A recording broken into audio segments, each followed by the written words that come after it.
Assalamualaikum warahmatullahi wabarakatuh. Perkenalkan, nama saya Victor Ricardo, Prodi Pendidikan Olahraga angkatan 2017, STKIP PGRI Bangkalan.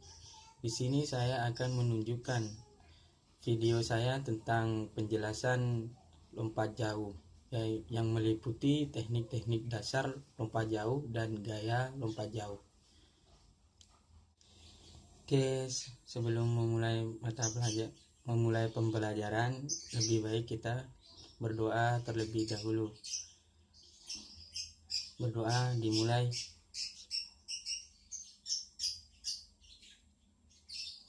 Berdoa selesai. Di sini saya akan menjelaskan terlebih dahulu tentang teknik-teknik dasar lompat jauh dan gaya lompat jauh. Sebelum saya menjelaskan, saya akan menyuruh murid-murid saya untuk berbaris terlebih dahulu dan memastikan murid-murid saya memperhatikan saya. Oke, saya akan memulai penjelasan teknik-teknik dasar lompat jauh. Teknik-teknik dasar lompat jauh yaitu ada 4.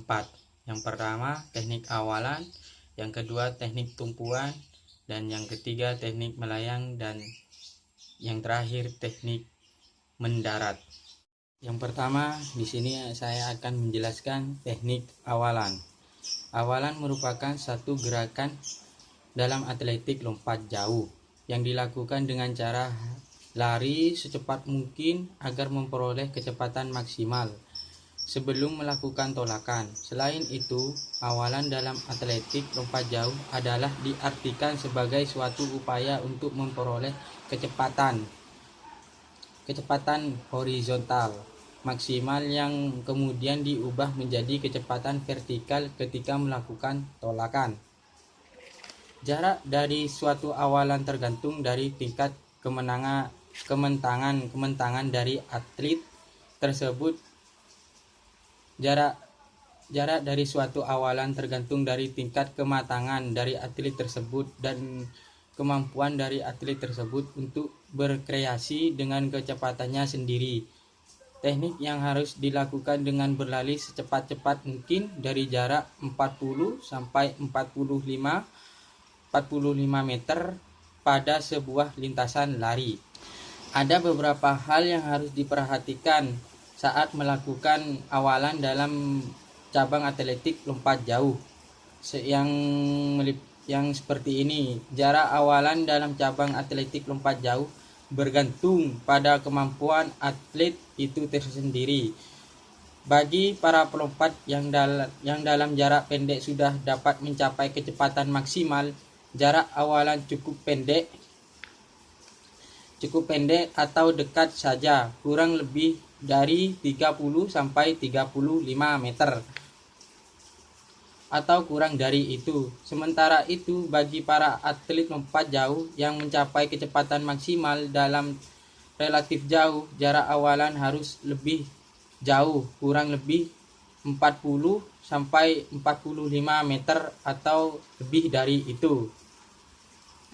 Posisi ketika berdiri di titik awalan pada lompat jauh yaitu kaki posisi sejajar atau bisa juga salah satu kaki berada di depan.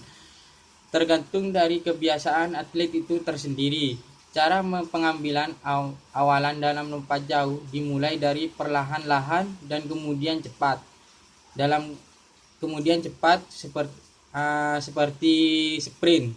Kecepatan ini harus dipertahankan hingga sesaat sebelum melakukan tumpuan atau loncatan. Selanjutnya saya akan menjelaskan teknik menumpu atau tumpuan. Menumpu merupakan gerakan yang penting dalam lompat jauh. Untuk menentukan hasil lompatan yang sempurna dalam teknik ini, atlet melakukan tolakan pada sebuah papan atau balok tumpuan menggunakan kaki terkuat dengan mengubah kecepatan horizontal menjadi kecepatan vertikal. Pada saat melakukan tumpuan, posisi badan tidak boleh terlalu condong. Tumpuan juga harus kuat, cepat, dan aktif. Keseimbangan badan juga dipertimbangkan agar tidak goyang. Gerakan ayunan lengan saat membantu untuk menambah untuk menambah ketinggian serta menjaga keseimbangan tubuh, ada berapa unsur yang harus diperhatikan dalam melakukan tolakan dalam lompat jauh. Seperti tolakan dalam lompat jauh harus dilakukan dengan kaki yang kuat. Terus bagian telapak kaki yang sangat cocok dan kuat untuk bertumpu. Biasanya terletak di bagian tumit, terlebih dahulu diakhiri di bagian ujung kaki. Sesaat sebelum melakukan tumpuan, usahakan badan condong ke belakang. Sebaiknya bertumpulah tepat di papan tumpuan. Terus kedua lengan ikut diayunkan ke depan atas ketika bertumpu. Ayunkan kaki dan angkat ke depan sampai setinggi pinggul dengan posisi lutut ditekuk.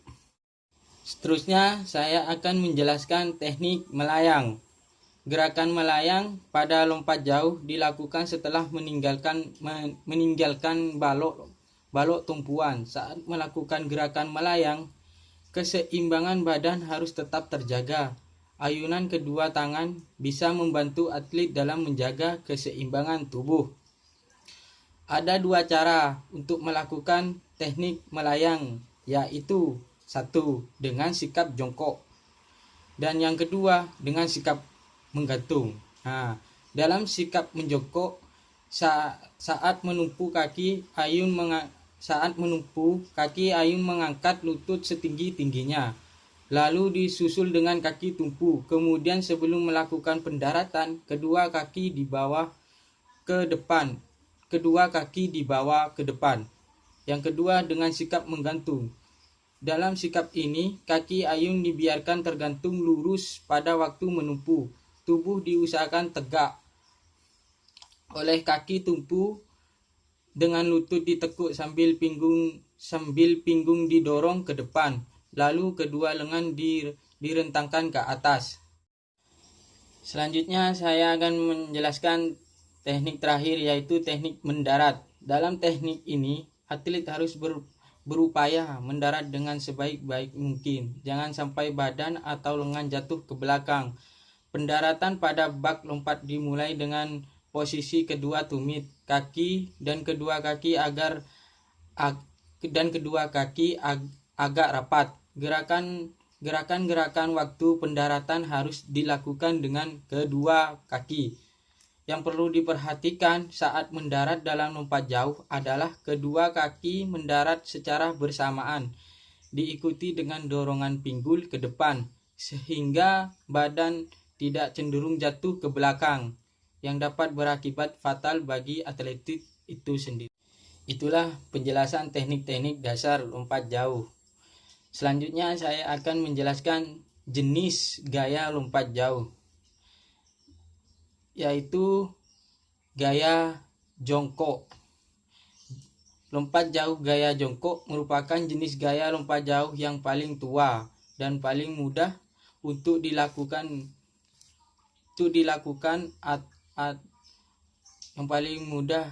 yang paling tua dan paling mudah untuk dilakukan. Dikatakan gaya jongkok karena pada saat melayang di udara, atlet hanya melakukan gerakan menekuk kedua kakinya sehingga terlihat seperti sedang jongkok. Yang kedua yaitu lompat jauh gaya menggantung. Ada berapa teknik yang harus diperhatikan di saat melakukan lompat jauh dengan gaya ini. Seperti lakukan awalan dengan kecepatan maksimal dan lakukan tolakan yang sangat kuat pada papan tolakan. Pada saat badan di udara, usahakan badan melayang selama mungkin di udara serta dalam keadaan seimbang. Posisikan kedua lengan di atas kepala, seperti memegang tali saat berayun. Terus pada saat mendarat, usahakan mendarat dengan sebaik-baiknya. Jangan sampai badan tangan jatuh ke belakang karena dapat merugikan atlet. Mendaratlah dengan posisi kedua kaki dan tangan ke depan. Yang ketiga yaitu lompat jauh gaya berjalan di udara. Ada beberapa teknik yang harus diperhatikan di saat melakukan lompat jauh dengan gaya ini. Seperti lakukan awalan dengan cara lari lari cepat pada lintasan dengan jarak 40 sampai 45 meter. Kemudian lakukan tolakan pada papan tolakan dengan menggunakan kaki yang terkuat untuk mengubah kecepatan horizontal yang dihasilkan pada saat awalan menjadi kecepatan vertikal. Terus yang selanjutnya, pada saat badan melayang di udara, ayunkan ayun atau kaki belakang sekuat-kuatnya ke atas. Dengan melangkah kaki yang sebelumnya digunakan untuk menolak atau menumpu hingga membuat gerakan berjalan di udara. Terus lakukan pendaratan yang aman dan tidak menyebabkan cedera. Caranya dengan meluruskan kedua kaki dan tangan bersamaan. Caranya meluruskan kaki dan tangan bersama-sama ke depan. Badan dicondongkan ke depan dan pada saat tumit menyentuh pasir secara cepat kedua lutut ditekuk. Begitulah penjelasan ya tentang teknik dasar lompat jauh dan gaya lompat jauh. Selanjutnya setelah menjelaskan, saya akan menyuruh peserta didik untuk melakukannya. Sebelum melakukannya, alangkah baiknya peserta didik harus melakukan pemanasan agar tidak cedera. Setelah melakukan pemanasan, peserta didik melakukan atau mempraktikkan teknik-teknik dasar lompat jauh dan mempraktikkan gaya-gaya lompat jauh. Setelah peserta didik sudah mengerti atau sudah lancar untuk mempraktikkan semua gaya teknik-teknik dasar lompat jauh dan gaya lompat jauh, peserta didik boleh mencobanya atau mempraktikkan. Setelah peserta didik mempraktikkan atau melakukan teknik-teknik dasar lompat jauh, saya akan memberikan masukan atau memperbaiki gerakan peserta didik seperti aturan lompat jauh. Setelah semuanya lancar, peserta didik berbaris dan melakukan peregangan. Kemudian memberikan tugas-tugas dan evaluasi dalam pelajaran tersebut. Setelah itu bubar karena ada pembelajaran selanjutnya. Sekian dari saya, kurang lebihnya mohon maaf. Wassalamualaikum warahmatullahi wabarakatuh.